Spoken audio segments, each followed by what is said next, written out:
Hola. Hoy nos metemos de lleno en una exploración profunda de un área de la medicina que, la verdad, está transformando tratamientos. Los medicamentos biológicos y sus contrapartes, los biosimilares. Sí, exacto. Oímos hablar mucho de ellos, ¿no? Para enfermedades complejas, desde cáncer hasta condiciones autoinmunes. Totalmente.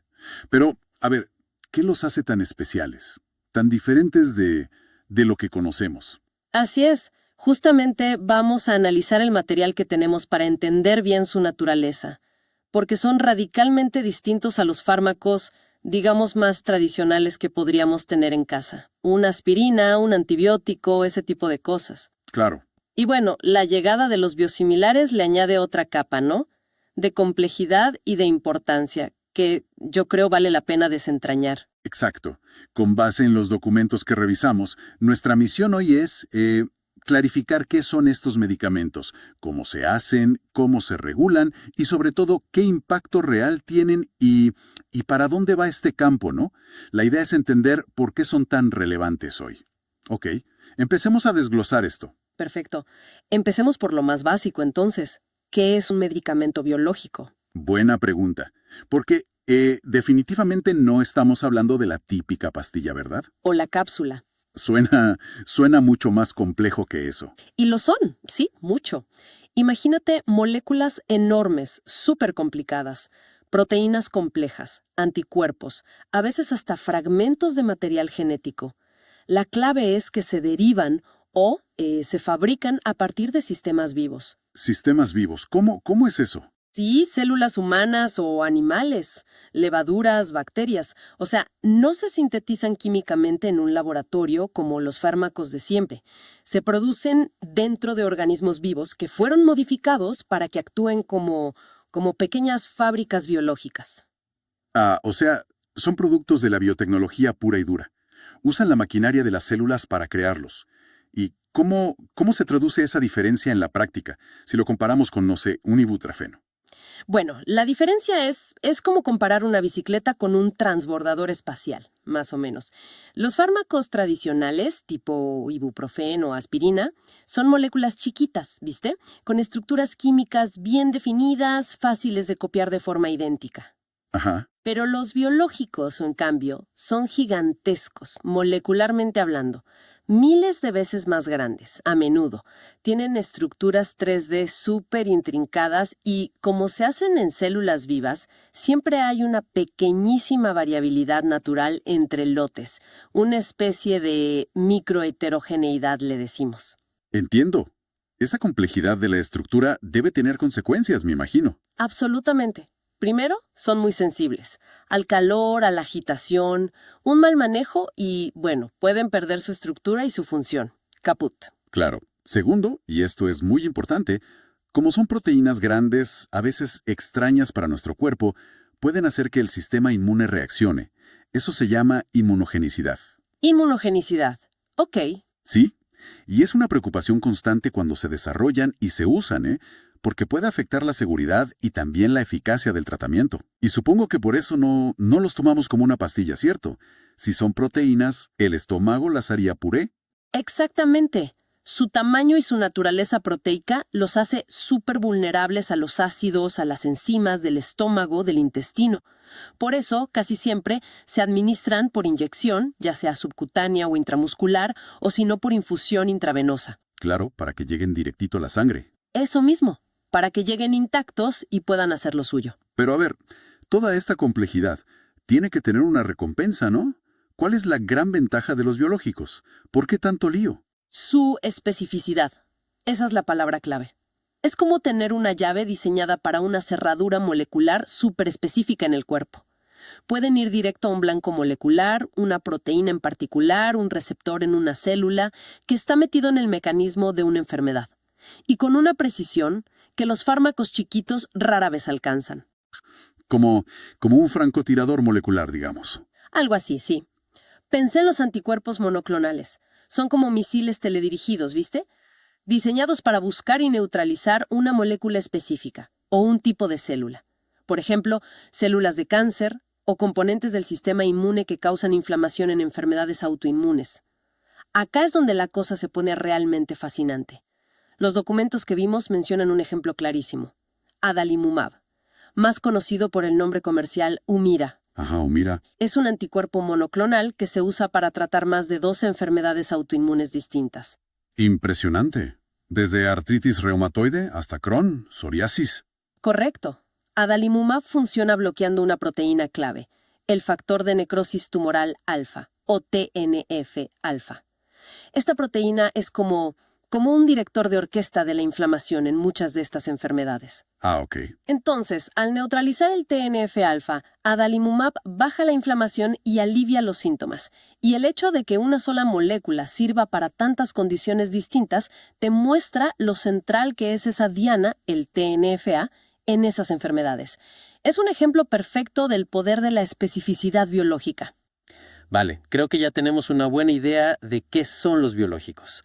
Complejos, potentes, súper específicos, pero también delicados y con una fabricación muy particular. Ahora, el término que más se escucha últimamente es biosimilar. ¿Es simplemente un genérico de un biológico? Ahí está, esa es una de las confusiones más típicas. Y la respuesta es no, no exactamente. Es una diferencia fundamental. Los genéricos son copias idénticas de fármacos de molécula pequeña. Como la estructura es simple y se hace por síntesis química, se puede replicar perfecto. Ajá. Pero con los biológicos, por toda esa complejidad que hablamos y porque se hacen en sistemas vivos, es imposible garantizar una copia idéntica.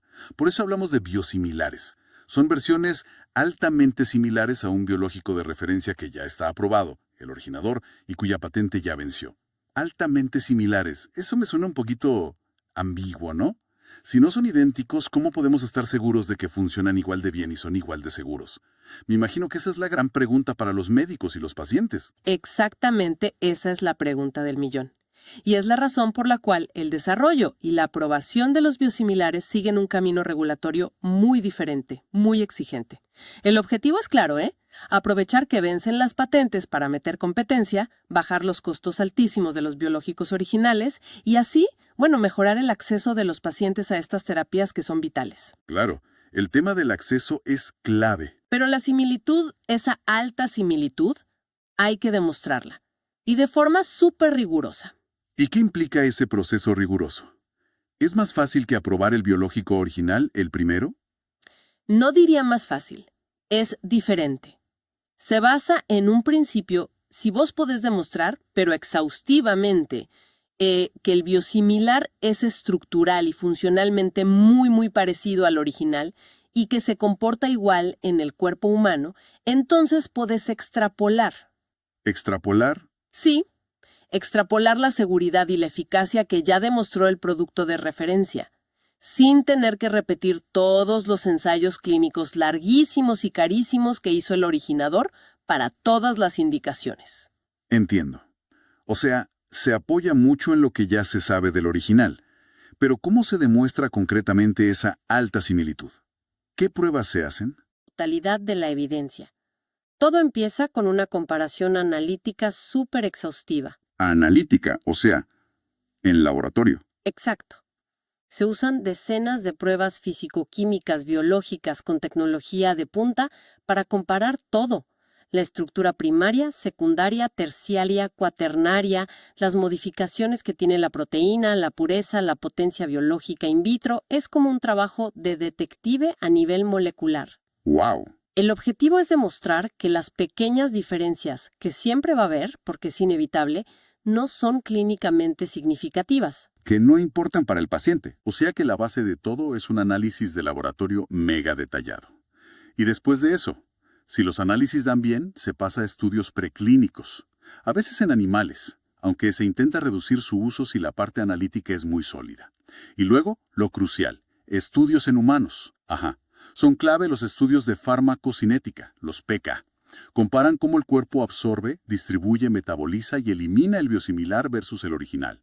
A veces también de farmacodinamia, PD, que comparan los efectos biológicos directos. Y fundamental, estudios comparativos de inmunogenicidad, para estar seguros de que el biosimilar no genera una respuesta inmune mayor o distinta. Y finalmente, se necesitan estudios clínicos con pacientes también, o Con todo eso ya alcanza. Sí, generalmente se pide al menos un ensayo clínico comparativo, bien diseñado en un grupo de pacientes sensible, para confirmar que no hay diferencias clínicas significativas en eficacia, seguridad y perfil de inmunogenicidad entre el biosimilar y el producto de referencia. Entiendo. Si todo este paquete de evidencia, la totalidad, demuestra la alta similitud, bueno, ahí el biosimilar puede aprobarse. La clave es que el peso de la prueba se mueve mucho hacia la comparación analítica y farmacológica, y eso permite un desarrollo más eficiente que empezar de cero patatero. Queda clarísimo que, aunque se busque ser más eficiente, la vara de la seguridad y la eficacia sigue estando altísima. No es que sea una copia barata y ya está. La creación de estos productos, tanto los originales como los biosimilares, es un desafío tecnológico tremendo. Se parte de una línea celular modificada genéticamente. Muchas veces son células de ovario de hámster chino, las células CHO. ¿Células de hámster chino? Qué exótico suena eso. Sí, se usan un montón porque son buenas fabricando proteínas complejas parecidas a las humanas y crecen bien en cultivo. También se usan bacterias como E. coli o levaduras a veces.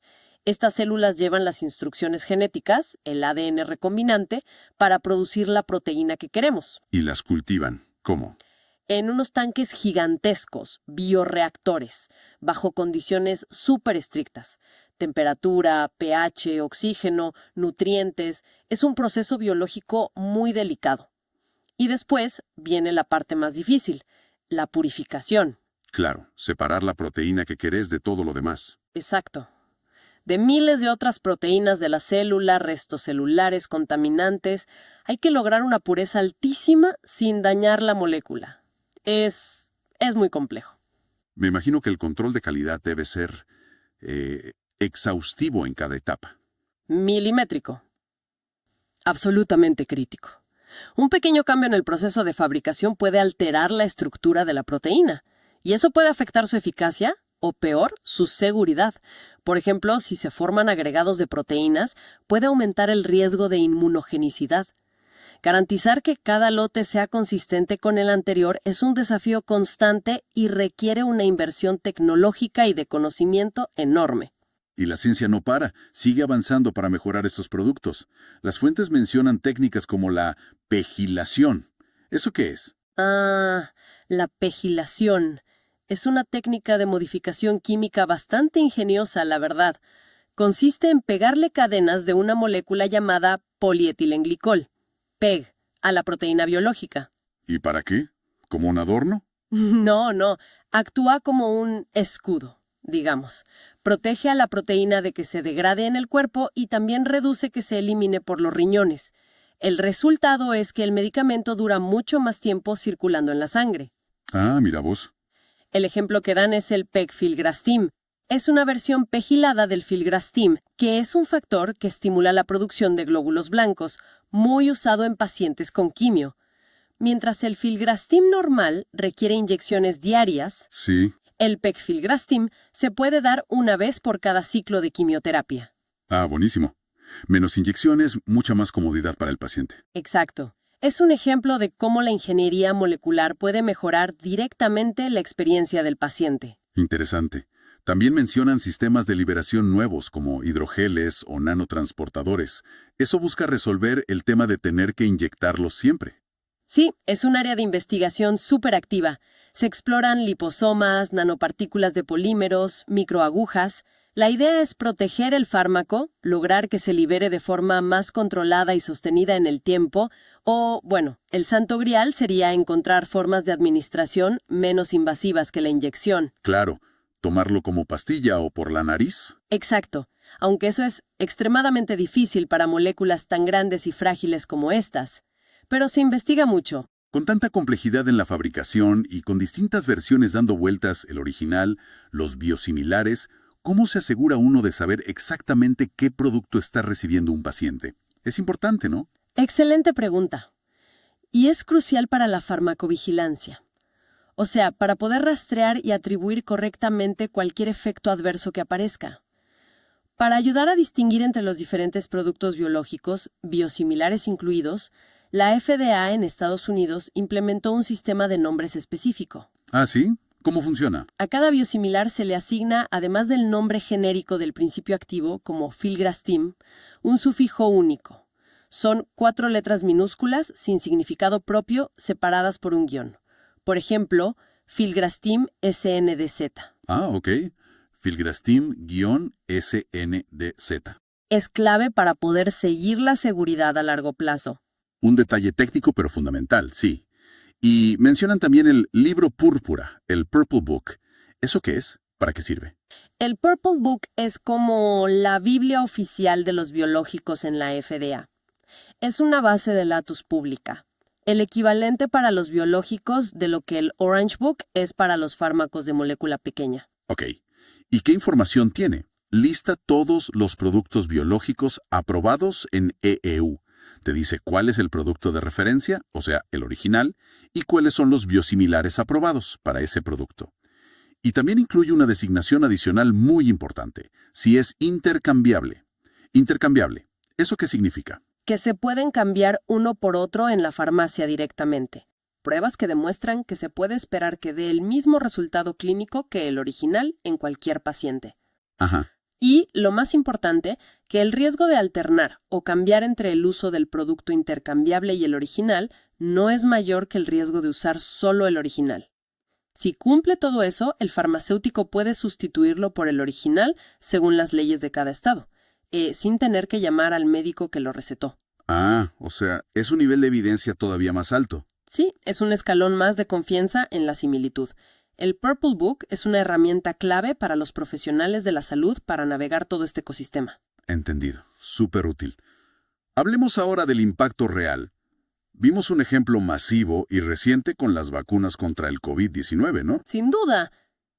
Aunque muchas se aprobaron al principio bajo autorización de uso de emergencia por la urgencia de la pandemia, las vacunas de ARM y las de vectores virales demostraron el poder y la velocidad de estas plataformas de tecnología biológica. Fue increíble lo rápido que se desarrollaron.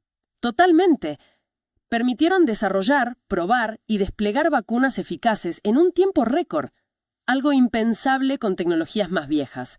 La pandemia realmente puso a la biotecnología en el centro del escenario mundial, ¿no? Sí, totalmente. Y más allá de las vacunas, ¿en qué otras áreas los biológicos fueron revolucionarios? La oncología, el cáncer, parece ser una de las principales. Absolutamente. La oncología ha sido transformada por los biológicos. Pensá en las inmunoterapias, como los inhibidores de puntos de control inmunitario. Fármacos como pembrolizumab, el Keytruda, o nivolumab, Opdivo. Ajá, los que despiertan al sistema inmune. Exacto. No atacan directamente al cáncer, sino que le quitan el freno al sistema inmunitario del propio paciente para que reconozca y destruya las células tumorales. Son anticuerpos monoclonales, productos biológicos puros, y cambiaron radicalmente el pronóstico de muchos tipos de cáncer. Melanoma, pulmón, es un cambio de paradigma total en cómo se trata el cáncer. Totalmente. Y también están las terapias dirigidas, las que atacan puntos débiles moleculares específicos de ciertos tumores. Un ejemplo clásico es el trastuzumab, Herceptin. Es un anticuerpo monoclonal contra la proteína ER2, que está sobreexpresada en algunos cánceres de mama. Sí, el ER2 positivo. Exacto. Antes de Herceptin, ese tipo de cáncer de mama tenía un pronóstico particularmente malo. Ahora es tratable con mucho más éxito. Otro ejemplo es bevacizumab, Avastin, que frena la formación de nuevos vasos sanguíneos que los tumores necesitan para crecer. La angiogénesis. Y ya empezamos a ver biosimilares para estos tratamientos oncológicos que son clave, ¿verdad? Para hacerlos más accesibles, supongo. Sí, por suerte sí. Ya hay biosimilares aprobados y usándose para muchos de ellos. Para filgrastim, que mencionamos antes, usado de soporte en quimio, su biosimilar Sarclisa fue uno de los primeros. Para bevacizumab, Mavasi fue el primer biosimilar oncológico en EU. También para trastuzumab, rituximab. ¡Qué bueno! Esto es fundamental para intentar controlar los costos altísimos de los tratamientos contra el cáncer y hacerlos accesibles a más gente. El impacto es innegable también en enfermedades raras, según leí en las fuentes. Encima, existe la terapia de reemplazo enzimático, o ERT. Se le da al paciente una versión recombinante hecha por biotecnología de la enzima que le falta. Un ejemplo es el tratamiento para la enfermedad de Gaucher. Ujú. Y después están las terapias génicas, que ya es la frontera más avanzada. Medicamentos como onasemnogene avaparbovex, Zolgensma, el nombre comercial. Zolgensma, sí, he oído hablar de él. Para la AME. Exacto, para la atrofia muscular espinal. Usa un virus modificado, un vector viral, para entregar una copia funcional del gen que está fallando, el SMN1, directo a las células del paciente. Es ciencia ficción hecha realidad. Ofrece curas potenciales para enfermedades que antes eran devastadoras. Es realmente asombroso lo que se puede hacer. Y parece que la tecnología va a seguir empujando este campo. Se habla mucho de modelado y simulación, MS, y de inteligencia artificial, la IA. ¿Cómo encajan acá? Son herramientas cada vez más cruciales justamente por la complejidad de los biológicos. El modelado y la simulación usan modelos matemáticos, computacionales, para predecir y entender cómo se va a comportar un fármaco en el cuerpo. Como por ejemplo. Por ejemplo, los modelos farmacocinéticos y farmacodinámicos, los PKPD, ayudan a optimizar las dosis, los esquemas de administración, ayudan a predecir cómo distintas características del paciente pueden influir en la respuesta al tratamiento.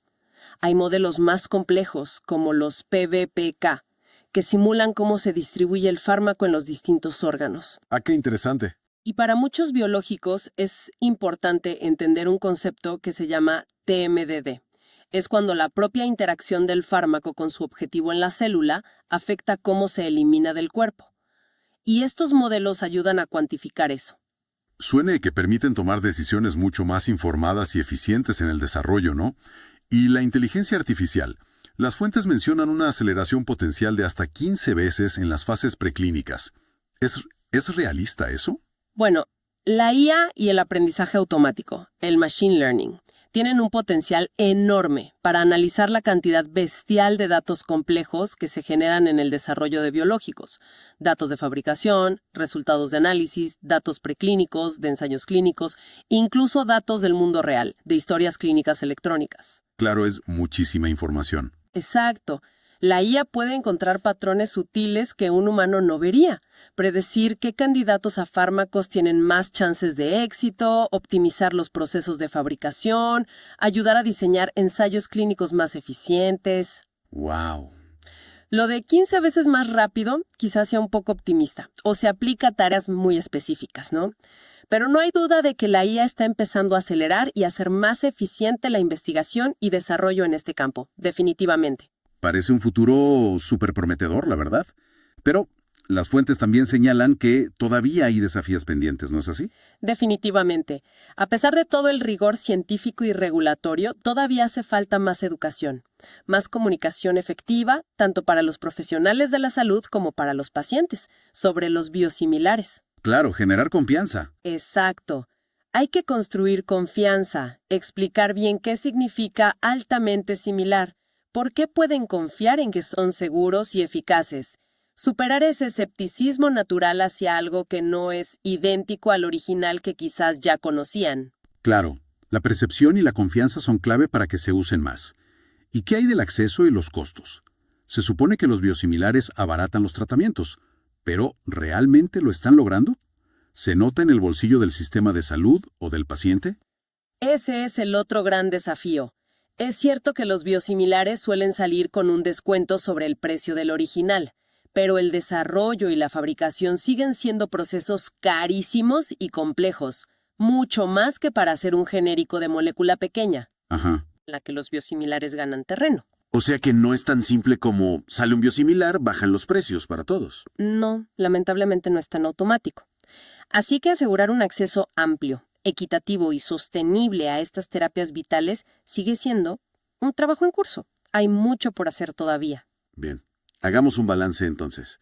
Hemos visto que los biológicos son una clase de medicamentos superpotentes, muy específicos, pero inherentemente complejos, ¿no? Derivados de sistemas vivos. Sí, totalmente. Y los biosimilares son sus versiones altamente similares, que aparecen cuando vencen las patentes. Prometen mejorar el acceso pasando por un camino regulatorio que es riguroso pero distinto, basado en demostrar esa equivalencia clínica. Exacto. Es un campo increíblemente dinámico, ¿eh? En la vanguardia de la ciencia, de la tecnología, con desafíos únicos en fabricación, en caracterización, en regulación, en adopción clínica. Pero su impacto en la salud de la gente es innegable y sigue creciendo. Están abordando enfermedades que antes tenían muy pocas opciones. Y después de esta exploración detallada, bueno, nos queda una reflexión final, ¿no?